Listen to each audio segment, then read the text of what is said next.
we have been dealing with this week, last week. We'll probably deal with it next week. It's the poor air quality. But we really want to know, what are the actual risks associated with all of this terrible air quality? So I'm joined now by Dr. Tuan-Ahn Ngyuen, who is a family practice doctor with Swedish Medical Center in Issaquah.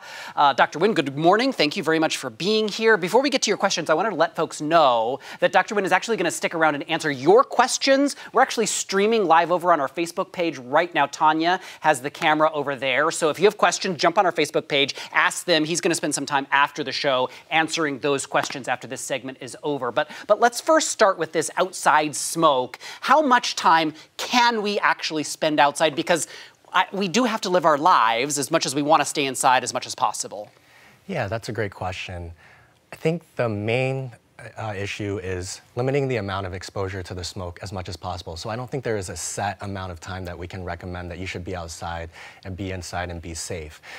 If you are going to be spending any amount of time outside, we recommend considering getting an N95 or P100 mask, or a special mask that is able to filter out the inflammatory particles that are in the smoke.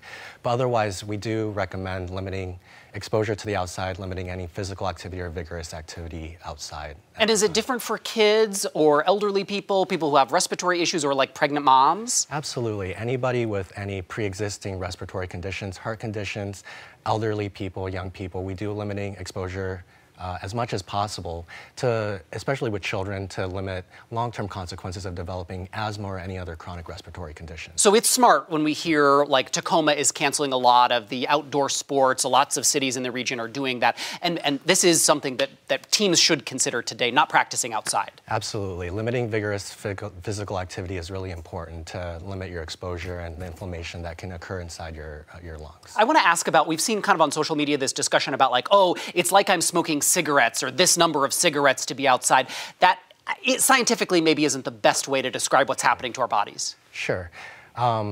The thing that's happening with the particles when you're inhaling them is they can be really inflammatory to the lining of your respiratory system. And so you really want to limit that as much as possible. What are some of the impacts? I mean, my eyes have been my worst thing, but like Bill's throat has been pretty raspy.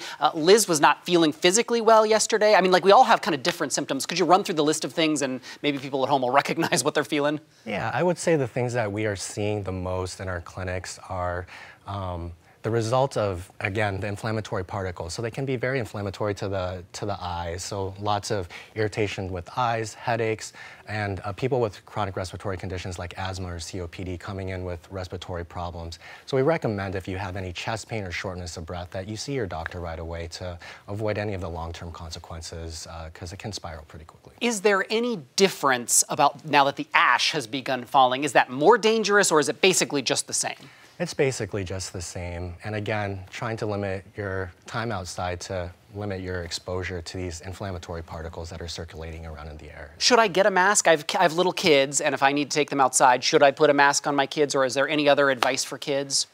So it depends on the type of mask. Not all the masks are able to filter out the inflammatory particles. So if you are going to get a mask, we recommend either an N95 or P100, or a mask with a special filter that is able to filter out the very small particulates and make sure that it is fitted well. Usually if you are at a workplace, an employer should be able to have someone that is able to fit that for you, especially if you work in a job that is outside and you have to be doing any labor or anything like that. So what if I'm in my home and I don't have a good air filtration system? I've seen these like DIY where you use a box fan and you put like a furnace filter on it. Does that work?